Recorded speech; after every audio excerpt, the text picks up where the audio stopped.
Hello everyone, welcome back to my YouTube channel. तो आज के लेक्चर में हम डिस्कस करने वाले हैं जो कोऑर्डिनेशन कंपाउंड होता है उसमें जो सेंट्रल एटम होता है उसका कोऑर्डिनेशन नंबर कैसे आप फाइंड करोगे। That is how to find coordination number.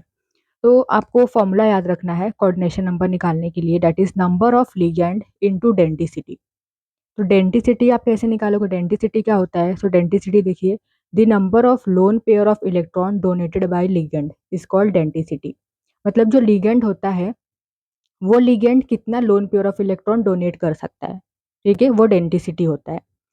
जैसे यहाँ पर हम एग्जांपल ले लेते हैं NH3। तो NH3 के पास one lone pair of electron होता है, ठीक है, one lone pair of electron.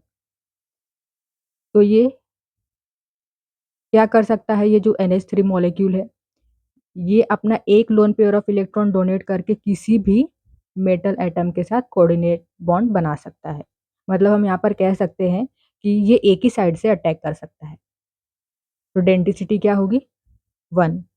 या फिर हम अगर ले लेते हैं इथिलीन डाई अमीन मॉलिक्यूल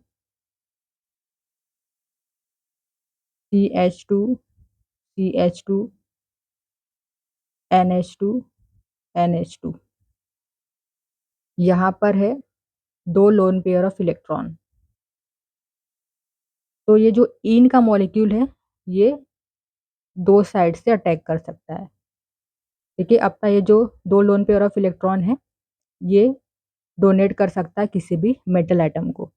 तो ये दो साइड से अटैक कर सकता है। तो डेंसिटी क्या होगी, 2। तो आपको ये डेंसिटी पता होना चाहिए, जो मॉलिक्यूल होते हैं उसका डेंसिटी क्या है। अगर डेंसिटी पता है तो इजीली आप इस फॉर्मूला को यूज़ करके कोऑर्डिनेशन नंबर भी निकाल सकते हो। तो चलिए अब हम डिस्कस करेंगे कि कोऑर्डिनेशन नंबर कैसे निकालेंगे। सबसे पहले आपको इतना बेसिक चीज़ें पता होनी चाहिए। Now see the example. तो यहाँ पर देखिए ये है कोऑर्डिनेशन कंपाउंड।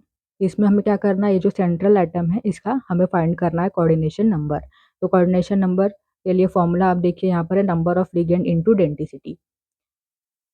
तो coordination number is equal to number of ligand कितना है, NH3 है क्या, लिगेंड है, लिगेंड है 4, सो 4 इंटू, अब डेंसिटी क्या होगी अमोनिया की 1।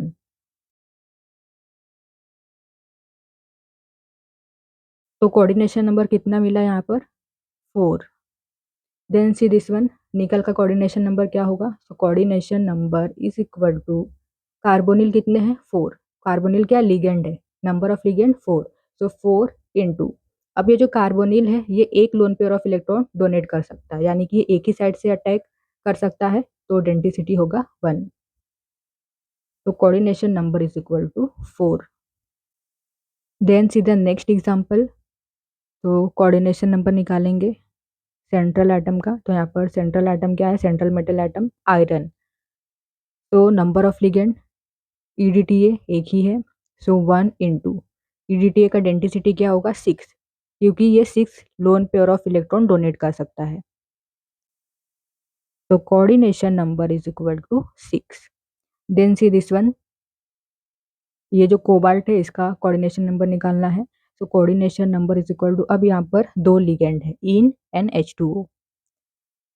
तो इन यहाँ पर कितना है, नंबर ऑफ लिगेंड 2, तो 2 इंटू इन का डेंसिटी क्या होगा, इन का डेंसिटी होता है 2, सो 2 प्लस H2O है, नेक्स्ट लिगेंड क्या है H2O, कितना है 2, सो 2 इंटू जो H2O होता है उसका डेंसिटी कितना होता है 1, ये एक ही लोन पेयर इलेक्ट्रॉन डोनेट कर सकता है, तो 1। तो coordination number is equal to 4 plus 2 that is 6।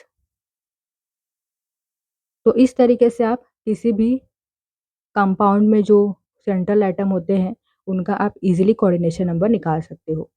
तो आई होप कि आपको ये टॉपिक समझ में आई हो, वीडियो यूजफुल हो आपके लिए, तो वीडियो को लाइक कीजिए, शेयर कीजिए और हमारे चैनल को सब्सक्राइब कर लीजिए। Thank you so much for watching this video.